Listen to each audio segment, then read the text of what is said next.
पूरे मुल्क में सियासी हलचल नजर आ रही है। इस इलेक्शन में बेपनाह पैसा इस्तेमाल हुआ। सब्सक्राइब करें और बेल दबाएं ताकि कोई खबर रह न जाए।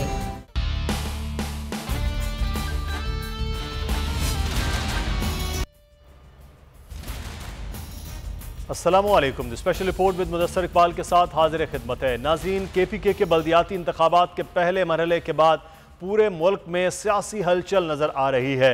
एक तरफ तो पाकिस्तान तहरीक इंसाफ के लिए सरप्राइज एलिमेंट था जब ये नताइज आए उन डिवीजन्स और उन अजला में जहाँ पर पाकिस्तान तहरीक इंसाफ ऑलरेडी मजबूत थी, लेकिन वो हार गई। और JUIFA की कामयाबी के बाद से अब पाकिस्तान मुस्लिम नून के सरबराह भी अब धड़न तख्ता की बातें कर रहे हैं। शहबाज शरीफ ने कल बड़ी ज़ोरदार किस्म की तकरीर भी की और साथ ही साथ साबिक स्पीकर अयाज सादिक वापस लाने की बातें कर रहे हैं कि वो जाएंगे और मियां नवाज शरीफ साहब को वापस लाएंगे और मियां नवाज शरीफ भी जल्द मुल्क में वापस आने की बातें कर रहे हैं। दूसरी जानिब पाकिस्तान पीपल्स पार्टी भी अब फ्रंट फुट पर आ रही है और पंजाब में डेरे लगाने की बातें की जा रही हैं इस वक्त आसिफ अली जरदारी साहब की जानिब से।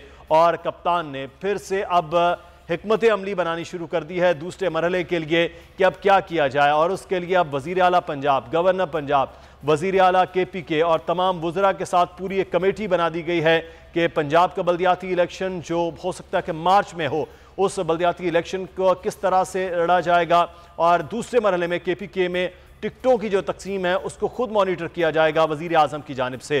तो अब जो सोई हुई एक तरह से लग रहा था कि अपोजिशन है, उसमें भी नई जान आ गई है और उस जोम में जो हुकूमत चल रही थी कि उनके लिए तो बड़ी आसान है चीज़ें, वो भी शायद बेदार हो गई है। अब देखना यह है कि जो बल्दियाती इलेक्शन है बुनियादी तौर पर तो ये सबसे बड़े इलेक्शन कहलाते हैं कौमी और सूबाई असम्बली से, क्योंकि टर्न आउट यहाँ पर सबसे ज़्यादा होता है और यही वो लोग होते हैं जो आने वाले जो आम इंतखाबात हैं उसमें अहम रोल प्ले करते हैं। आज हम इस पर बात करेंगे कि क्या वाकई ये जो साबिक वज़ीर आज़म मियां नवाज शरीफ साहब की वापसी की बातें हो रही हैं और इमरान खान साहब को वाकई इतना बड़ा ये धचका लगा है खैबर पख्तूनख्वा के बल्दियाती इलेक्शन में कि वो हिकमत अमली अब तब्दील कुछ कर सकते हैं। और PTI के अंदर जो PTI की बातें हो रही हैं उसमें क्या सदाकतें हैं। हमारे साथ इस वक्त मौजूद हैं सीनियर सहाफ़ी, सीनियर तजज़्ज़ाकार शौकत पराचा साहब। बहुत शुक्रिया पराचा साहब आपके वक्त का। हम कोशिश करेंगे पाकिस्तान तहरीक इंसाफ के जो नुमाइंदगान हैं उनसे भी और पाकिस्तान मुस्लिम नून के जो तर्जुमान हैं उनसे भी बात करने की।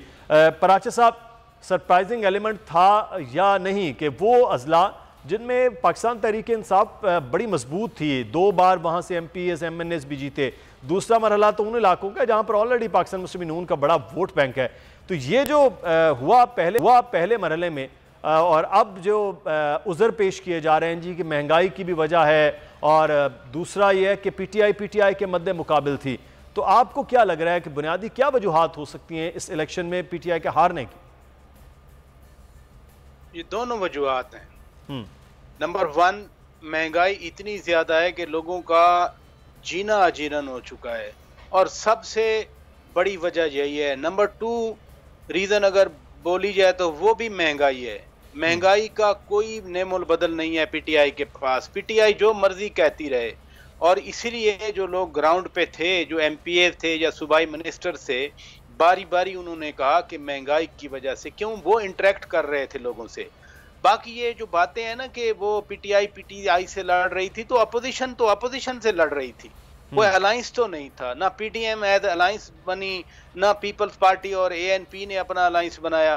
देखे ना बहुत सारे हलकों में, बहुत सारी तहसीलों में रादर ANP पीपल्स पार्टी से हारी या पीपल्स पार्टी ANP से हारी, ANP JUI से हारी। KP के बल्दियाती इलेक्शन एक तरफ तो पाकिस्तान तहरीक इंसाफ के लिए खासी मायूस कुन रिजल्ट्स रहे हैं और दूसरा वज़ीर आज़म खुद इस सारे अमल को अब देख रहे हैं। लेकिन एक बड़ा फैसला अब ये हो गया है कि जितनी भी तंजीमें हैं वो तहलील कर दी गई हैं। इससे क्या फ़र्क होगा, हम ये भी बात करते हैं कि वो जो जिनके पास ओहदे थे उनकी मनमानी अब टूटेगी या इन तंजीमों के टूटने के बाद जो है वो ख़ुद पूरी की पूरी जमात जो है वो मुनक़सिम हो सकती है। दोनों सूरतें हो सकती है। लेकिन बहरहाल अब दूसरे मरहले पर भी बात कर लेते हैं बल्दियाती इलेक्शन के, कि जिसके बारे में अब कहा जा रहा है कि शायद सर्द मौसम की वजह से इसे पोस्टपोन भी कर दिया जाए।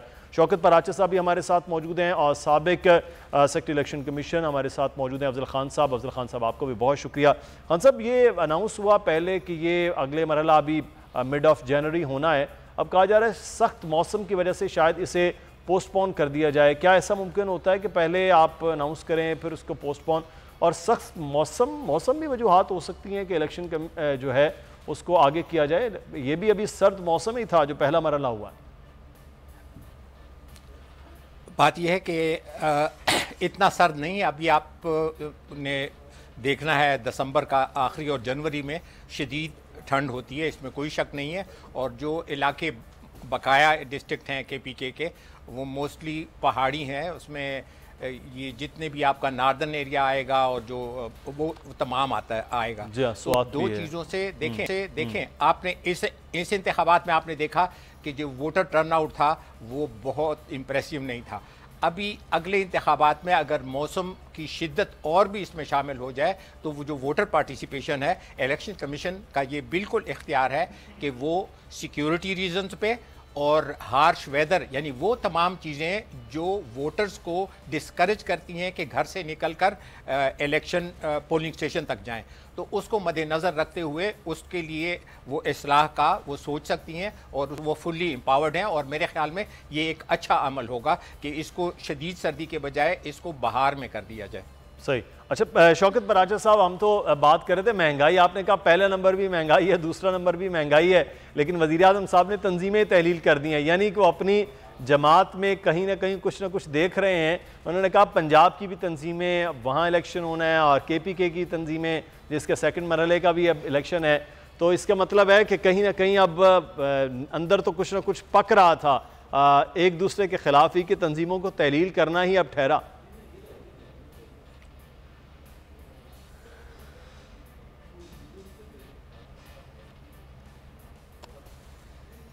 पराचा साहब आप जी पराचा साहब से हम दोबारा से रब्ता करते हैं। जी अफजल साहब, आप कुछ कहना चाह रहे हैं इसी मामले के हवाले से? मैं ये बताना चाहता हूँ मुदस्सिर इकबाल कि मैं खुद बन्नू का रहने वाला हूँ जी, और आज से 1 महीना पहले चूँकि वहाँ पे आपको पता है कि 5 जगहों से इमरान खान ने इलेक्शन लड़ा था, जनरल इलेक्शन में भी, और उसमें बन्नू भी शामिल था और हाईएस्ट वोट्स लिए थे। और बात यह है कि वहीं पे यानी उनके वोट्स की कमी नहीं है। और ये महंगाई वाली बात पे भी मैं अर्ज़ करना चाहूँगा एज ए ऑर्डिनरी पाकिस्तानी। बात यह है कि इस इलेक्शन में बेपनाह पैसा इस्तेमाल हुआ। बात यह है कि इलेक्शन कमीशन का ये फ़र्ज़ होता है कि उसने फ्री एंड फेयर इलेक्शन कराने होते हैं, और दूसरा उसका फ़र्ज़ जो है वो बैड प्रैक्टिसेस, करप्ट प्रैक्टिसेस रोकनी होती हैं। करप्ट प्रैक्टिसेस में क्या है? धमकी है, खौफ है, लालच है, इन चीज़ों का मदावा करना है। बात यह है कि आप अगर थोड़ा सा इस पे गौर से इसकी एनालिसिस करें, क्योंकि मैं ग्राउंड ज़ीरो से मेरा ताल्लुक़ है, जब आप गुर्बत भी हो, महंगाई भी हो, और दूसरी तरफ यानी एक तरफ भूख हो और दूसरी तरफ आपके पास रोटी और पराठे हों, तो मुझे ये बताएं ये जमहूरियत होगी या ये जमहूरियत की एक्सप्लाइटेशन होगी? बात यह है कि पेशावर वाला जो कैंडिडेट था उसने ये बबांगे दोहल कहा था कि मैंने 20 करोड़ खर्च किए, 20 से भी मेरे ख्याल में बहुत ज़्यादा करोड़ खर्च हुए हैं। और उसके अलावा जहाँ जहाँ से ये लोग जीते हैं वहाँ पे सबसे ज़्यादा इस्तेमाल ना अपोजिशन जीती है ना गवर्नमेंट हारी है, वहाँ से पैसा जीता है। और बात यह है कि अगर हम इंतखाबात में पैसे की अमल दरामद और पैसे का इन्फ्लुएंस, इसको हमारी ज़ुबान में पॉलिटिकल फाइनेंस कहते हैं, इसके ऊपर अगर कदगन नहीं लगाएंगे तो ये जमहूरियत शेम डेमोक्रेसी सर ये तो अफजल साहब बन जाएगा। मुझे बहुत मामूली याद है क्योंकि इलेक्शन से लेके आज तक जो है हमने तो पैसे का बेदरेग इस्तेमाल देखा है। कभी आज तक ना इलेक्शन कमीशन कुछ उखाड़ पाया है, ना सियासी जमातों ने अपनी रीवैम्प की है, और हमारा आपका यही कहना रहा है। अच्छा शौकत बराचा साहब, मैं ब्रेक से जाने से पहले चाहूँगा कि आपका कमेंट, ये सर वो तंजीमें तहलील कर दी हैं, अब ये एक तरफ तो बिल्कुल बल्दियाती इलेक्शन सर पर हैं, तंजीमों का तहलील किया जाना, ये आपके नज़र में ये नुकसानदेह है, फ़ायदेमंद है? आपको याद है एक दफ़ा पंजाब में इसी तरह से इलेक्शन होने वाले थे, तो एक दिन पहले खान साहब ने एक बहुत बड़ा ऐलान किया था।